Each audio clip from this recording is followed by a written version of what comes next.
इसी बीच एक और बड़ी खबर आपको बता दे आ रही है। उत्तर प्रदेश की राजधानी से आ रही है, लखनऊ से आ रही है ये बड़ी खबर। बीजेपी के जिला अध्यक्षों की घोषणा की गई है। बीजेपी प्रदेश अध्यक्ष भूपेंद्र चौधरी ने लिस्ट जारी की है और जिला अध्यक्षों की घोषणा की है। लिस्ट में 70 जिला अध्यक्षों के नाम हैं। जिला अध्यक्षों को भूपेंद्र चौधरी ने ट्वीट कर शुभकामनाएं दी हैं। इस दौरान तो बीजेपी के जिला अध्यक्षों की घोषणा की गई है। 70 जिला अध्यक्षों की यह घोषणा की गई है। प्रदेश अध्यक्ष हैं जो भूपेंद्र चौधरी बीजेपी के, उन्होंने ये लिस्ट जारी की है और ट्वीट करके इन सभी जिला अध्यक्षों को बधाई भी उन्होंने दिया है।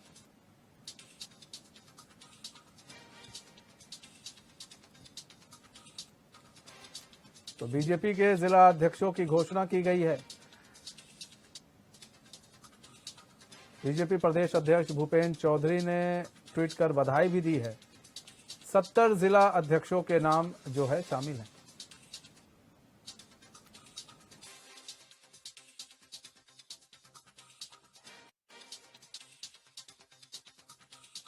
साथ हमारे संवाददाता जय त्रिपाठी जुड़ चुके हैं पूरी जानकारी के साथ फोन लाइन पर। जय, बीजेपी प्रदेश अध्यक्ष भूपेंद्र चौधरी ने एक लिस्ट जारी की है जिला अध्यक्षों की। कितने लोगों का नाम जो है इस लिस्ट में है? देखिए मनीष, अगर हम जैसे बात करें तो भारतीय जनता पार्टी लगातार लोकसभा 2024 के चुनाव की लगातार तैयारी करता हुआ नजर आ रहा है। वहीं हम आपको बताते चले कि चाहे वो नगर निकाय का चुनाव हो, चाहे उसके बाद अगर देखा जाए तो महाजन संपर्क अभियान चलाएगा था, उसमें कई जिला अध्यक्षों की जो कार्यशैली था उस पर लगातार सवाल उठता हुआ नजर आ रहा था। तो ऐसे में ये हो रहा था कि किस तरीके से इसमें बदलाव हो सकता है, क्योंकि लोकसभा 2024 के लिए जो जिला अध्यक्षों के नाम चयनित किए जाए वो होने चाहिए जिनका कार्य अच्छा हो, लगातार वो कार्य में निपुण हो। तो ऐसे में बताते चले कि जिस तरीके से उत्तर प्रदेश में 70 जिले ऐसे हैं जहां पर नवनियुक्त जिला अध्यक्ष चुने गए हैं और उन लोगों को एक बड़ी जिम्मेदारी दी जाएगी लोकसभा 2024 में किस तरीके से इनके कार्य होंगे, इन पर लगातार कहीं न कहीं भूपेंद्र चौधरी निर्देशित भी करते नजर आएंगे। वहीं आपको बताते चले कि लखनऊ जो महानगर है और महानगर की जिम्मेदारी कहीं न कहीं आनंद द्विवेदी को दे दी गई है। वहीं लखनऊ जिला अध्यक्ष के रूप में विनय प्रताप सिंह को एक बड़ी जिम्मेदारी दी गई। रायबरेली से बुद्धिलाल पासी को, सीतापुर से राजेश शुक्ला को, लखीमपुर सुनील शुक्ला को, हरदोई अजीत बच्चन को, अम्बेडकर नगर चेम्बर तिवारी को और बाराबंकी अरविंद मौर्य को, बलरामपुर प्रदीप सिंह को, बहराइच ब्रजेश पांडे को, गोंडा अमर किशोर कश्यप को और श्रावस्ती उदय प्रकाश त्रिपाठी, अयोध्या महानगर कमलेश श्रीवास्तव, अयोध्या जिला संजीव सिंह और उन्नाव उदय खैर। माना जाए तो जिस तरीके की लिस्ट मनीष जी तैयार की गई है तो उसमें पूरी तरह से इन चीजों का ध्यान दिया गया कि सभी वर्गों के लोगों को कहीं न कहीं इसमें जोड़ा गया है। सभी वर्ग के लोग जिला अध्यक्ष बनते हुए नजर आ रहे हैं। चाहे हम बात करें तो अच्छे वर्ग की बात कर ले, चाहे हम उच्च वर्ग की बात करें तो वो भी इसमें नजर आ रहे हैं, चाहे ओबीसी की बात करें तो वो भी आ रहे हैं। और कहीं न कहीं जिस तरीके से लगातार पिछड़ी जाति को भी कहीं न कहीं साधने की भारतीय जनता पार्टी बात कर रही थी तो वो भी इस जिला अध्यक्ष के रूप में चयनित होते हुए नजर आ रहे हैं। तो अब एक बड़ी जिम्मेदारी है और बड़ी जिम्मेदारी के साथ इन जिला अध्यक्षों को अपने कार्य के अवगत कराते हुए कहीं की अच्छे कार्यों के द्वारा लोकसभा 2024 के चुनाव में कहीं न कहीं भारतीय जनता पार्टी का परचम एक बार फिर से लहराना पड़ेगा। अब देखना ये होगा कि जिस तरीके से प्रदेश अध्यक्ष भूपेंद्र चौधरी इन लोगों को जिम्मेदारी देते हैं, उन जिम्मेदारियों पर कितना ये लोग खरे उतरते हैं और लोकसभा 2024 के चुनाव में किस तरीके की इनकी कार्यशैली भी रहती है। जी नहीं, एक चीज और भी है जय त्रिपाठी, ये समझना पड़ेगा हमें। इस लिस्ट को जारी करके भले ही हर जाति के समीकरण को बैठाने की कोशिश की गई है ताकि कोई ये सवाल ना उठा सके कि भाई आप कहते हैं दलित पिछड़ा हमारे साथ आ जाए, तो ऐसे में दलित पिछड़ों को भी इसमें जगह दी गई है लिस्ट में। तो ये भी तो हो सकता है कि इस लिस्ट को बदलने के पीछे का कारण भी यही है, जो पहले जिला अध्यक्ष थे उनको बदलने का कारण भी यही है कि 2024 का लोकसभा चुनाव पास में है। ऐसे में अगर वो चाहते हैं कि हम हर एक वर्ग को साधना है हमें, तो हमें ऐसी लिस्ट तैयार करनी पड़ेगी ताकि हम उन वर्गों को साध सके और बोल सके कि देखिए जी हमारे यहाँ तो ये भी जिला अध्यक्ष है, हमारे यहाँ तो ये भी जिला अध्यक्ष है। तो ये बोलने के लिए भी हो जाएगा, ऐसे वर्गों को साथ भी लिया जाएगा। लेकिन सवाल ये भी उठ रहा है कि इन लिस्ट में जो नाम है उनका प्रभाव कितना अपने क्षेत्र में।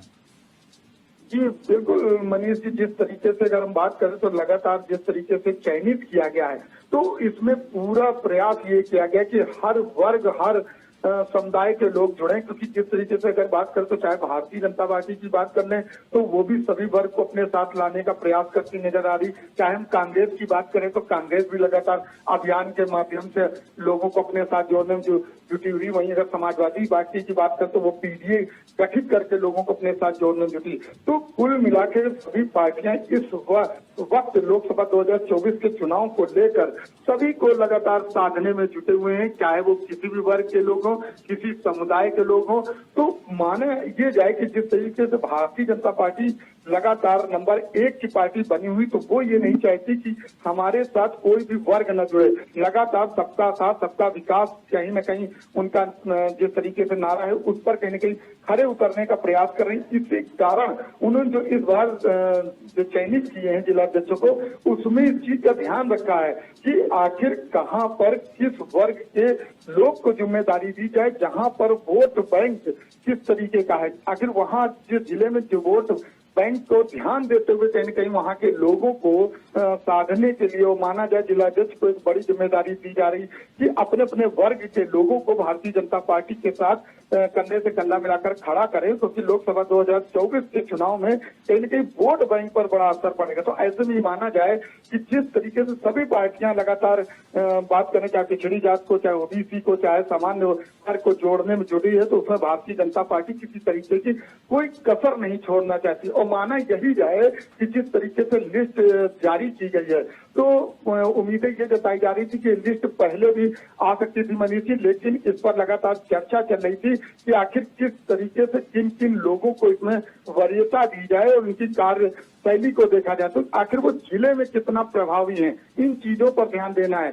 वर्ग के साथ साथ जिले से किस तरीके से उनके कार्य होंगे, इन पर पूरी तरह से वार्ता करने के बाद कहीं न कहीं इस तरीके की एक जिम्मेदारी दी गई है। अब देखना ये होगा कि भूपेंद्र चौधरी ने जिस तरीके से इन लोगों को जिम्मेदारी दी है लोकसभा 2024 से, क्या वाकई ये लोग अपने अपने वोटरों को निकाल कर और लोकसभा 2024 के चुनाव में भारतीय जनता पार्टी की ओर लाते हुए नजर आएंगे। तो अब एक बड़ा सवाल, एक बड़ी जिम्मेदारी ये है कि जिस तरीके से अब लिस्ट तो घोषित हो गई और जिम्मेदारी भी दी जाएगी, तो जिलों में पहुंच कर इन लोगों को अपनी जिम्मेदारी कहीं न कहीं दिखाते हुए नजर आना पड़ा। लेकिन सबसे बड़ा दिलचस्प तब होगा मनीष जी की जब 2024 लोकसभा के चुनाव में ये लोग पूरी तरह से खड़े उतरते हुए दिखाई पड़ेंगे, तभी लोकसभा 2024 के चुनाव में भारतीय जनता पार्टी एक बार फिर से परचम लहराती हुई नजर आएगी। जी मनीष।